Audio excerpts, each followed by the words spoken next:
On October 19, 2017, at the Haleakala Observatory in Hawaii, human beings detected the first ever visitor from interstellar space, an object from outside our own solar system. A pair of Harvard scientists say a massive, fast-moving visitor to our solar system may have been a probe sent by an advanced alien civilization. It's an alien spacecraft. Some sort of alien technology, perhaps exploring the cosmos. It's called Oumuamua, which roughly translates as messenger from the past reaching out to us in Hawaiian.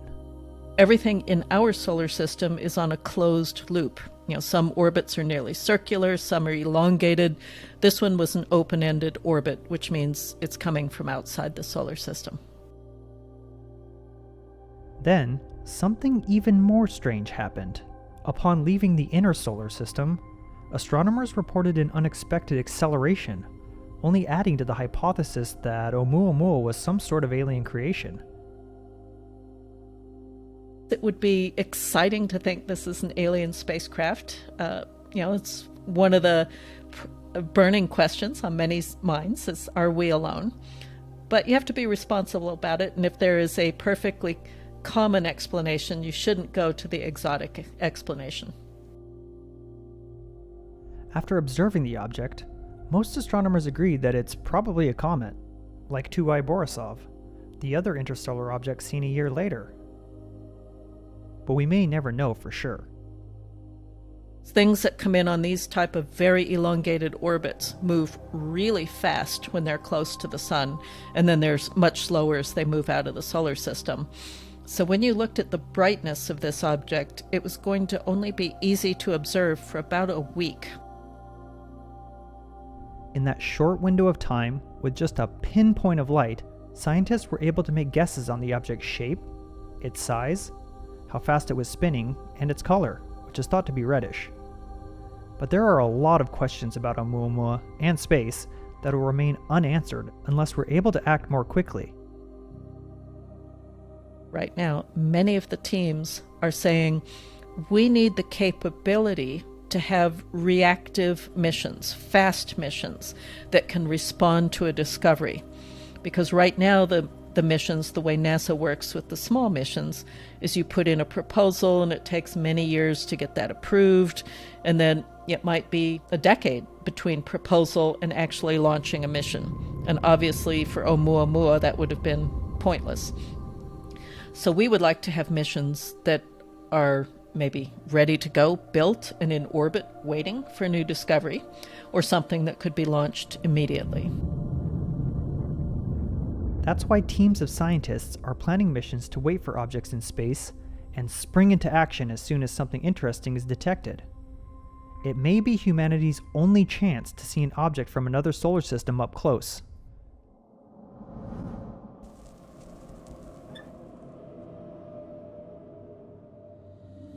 The space between solar systems is huge. Unless warp drives become a reality, traveling from one to another anytime soon is probably not possible. Well, I mean, I'm a Star Trek fan, and according to Star Trek, in 2063, I think, Zephram Cochrane invents the warp drive. Zephram Cochrane? Of Alpha Centauri? The discoverer of the space warp? That's right, Captain. So, if that happens, definitely. If not, I think it's quite difficult to reach anything within my lifetime. Currently, the only way that we have to see some of the material from these other star systems is stuff that is in interstellar space that gets to us. Although we've never gone near an interstellar object, we've learned a lot from approaching objects from within our solar system. In 2014, the European Space Agency's Rosetta probe rendezvoused with Comet 67P. Rosetta is the first mission that ever delivered a lander to the surface of a comet. This has never been done before. It is the first mission that went into orbit around a comet, and it accompanied it for 2 years and a bit, from 2014 to 2016. And from this mission, the European Space Agency made a lot of interesting observations. I think this shape was one of the major surprises that we had at the beginning. No one really expected that. Another really big discovery, I think, was that the water that came off Comet 67P is not that kind of water that we have on Earth. And if it's not the same, you know that they're probably not from the same source. So I think this was quite unexpected because people really thought this comet could be a real possibility to bring water to Earth. Scientists are still looking at the data from the Rosetta mission and making exciting new discoveries about 67P. And those discoveries, in turn, give us hints about the early days of our solar system. I think comets are very interesting because they can actually tell us where we come from. The comets are always thought as kind of leftovers from the solar system formation. And if we explore comets, we can understand how the solar system formed, how Earth formed, and basically how humans in the end came to be, because without Earth, we wouldn't be here. While the Rosetta mission was a success, Comet 67P orbits the Sun every 7 years and is affected by the heat, losing gases and changing its composition with each orbit. Scientists at ESA recognize the need to study a comet with a pristine surface, one that's never been near the Sun and that's largely unchanged since the formation of our solar system. This is known as a new comet. They were talking about this problem of pristine surface versus changed surface, and they said, well, you know what we should do? We should try and get to one of those new comets. And so, the Comet Interceptor idea was born. This is very different from previous missions that we've done, where we've always gone to comets that go round and round in the solar system. And the reason why we go to these is that we know where they are. We can observe them and then get their position very accurately. But Comet Interceptor doesn't want to do that. Comet Interceptor wants to go to a very new comet and observe it with 3 different little spacecraft, 1 mother spacecraft, as we call it, and 2 subspacecraft. And we want to basically observe everything we can. We'll take pictures of the comet's nucleus, which is the little thing in the middle. We'll take pictures of the gases around it, the dust that comes off of it, the environment. Interstellar objects are not Comet Interceptor's primary target. Since we've only ever detected 2, we don't know when or if we'll detect another one. This mission is mainly going after unknown new comets from beyond Neptune in the Oort cloud. This is the spherical outer part of the solar system and is believed to contain trillions of comets. The majority have never entered the inner solar system. But every once in a while, one of these icy bodies gets a gravitational bump from another object, flinging it into the inner solar system. And Comet Interceptor hopes to be ready for the next one. And there's another very interesting target family, let's say, which is interstellar objects. So if there is an interstellar object, like Oumuamua or Borisov, that's obviously where we will be going, because that's by far the most interesting thing that we can explore. And Comet Interceptor is the only mission that has the capability to explore such an interstellar object. But to catch up to a new comet from our solar system, or an interstellar object, they needed to come up with a way to deal with the short lead time, something that's never been done before. The problem is that these dynamically new comets are usually detected just a couple months before they get close to Earth. And a couple months, as everyone involved in any space mission knows, is not enough to build a spacecraft and go somewhere with it.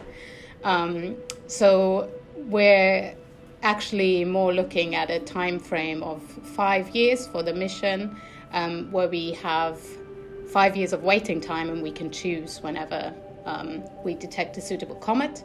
And we think that the chance of detecting a suitable dynamically new comet that we can reach is over 90%. over these 5 years. To be able to wait for a comet out in space for up to 5 years, they'll send a small probe to the Earth-Sun Lagrange point, a place where the gravitational pull from both bodies cancel each other out, creating a stable orbit. And when Comet Interceptor gets there, it'll just wait for 5 years.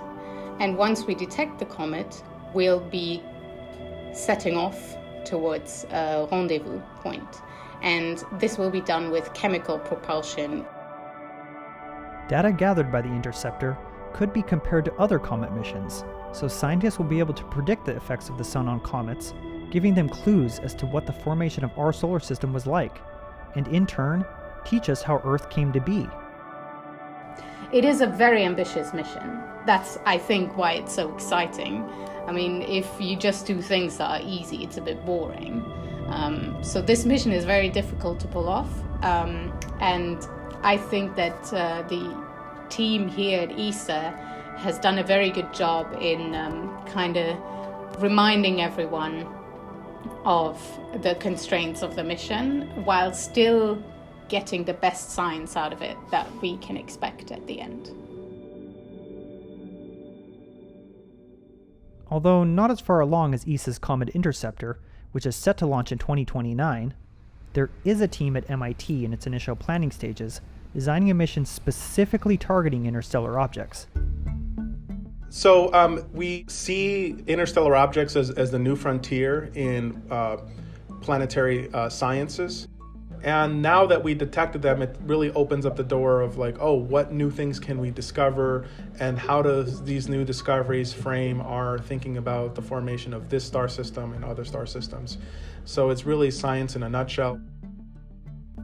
Their proposal is called Dynamic Orbital Slingshot for Rendezvous with Interstellar Objects. Much like the Comet Interceptor, it will wait in space and spring into action at the right time. So the unique part about our concept is that using the solar sail, our payload remains stationary. We can completely cancel out this force of gravity. Of course, the materials that are required for this are exotic. Some of the materials are currently being developed at academic labs. So we think it's within the realm of possibility for a future mission to do something like this. We can lay in wait, watch our local space for any interstellar objects that might be entering that space, and then spring to action and get a close-up view of that interstellar object. Once an object is detected, it would be allowed to leverage the gravitational force of the sun in a free-fall trajectory towards the detected object, matching its path. The team received Phase 1 funding from NASA, which gives them 9 months to come up with a solid plan before applying for the next phases.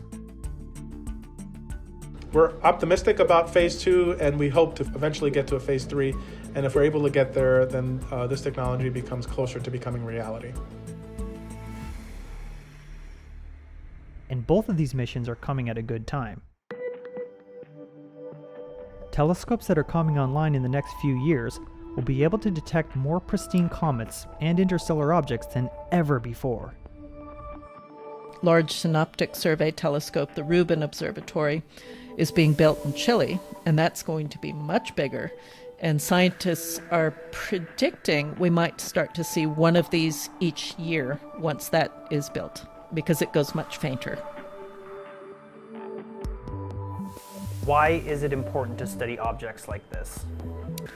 Well, I think Oumuamua and other interstellar objects are really important because they are the likely leftovers of building planets in another solar system. And right now, we don't have the sensitivity or resolution to really watch that process unfold. For example, are all solar systems chemically the same? Is it the same physical processes that build planets? Because this is important for the question of, are we alone? And so some of the ways to answer those questions require detailed chemical compositional makeup, which you can't do remotely. I think we should be interested in interstellar object because it really tells us something about our own history, whether or not our star system's unique, or is our star system similar to other star systems. And if we find out maybe some compositions of the material around other star systems, it could inform us what's out there. If we can explore an interstellar object, we can explore by proxy another solar system. And that's something really exciting because we know there's so many other solar systems with exoplanets and with maybe even exoplanets that are kind of like Earth. And understanding those systems better, I think, is really interesting.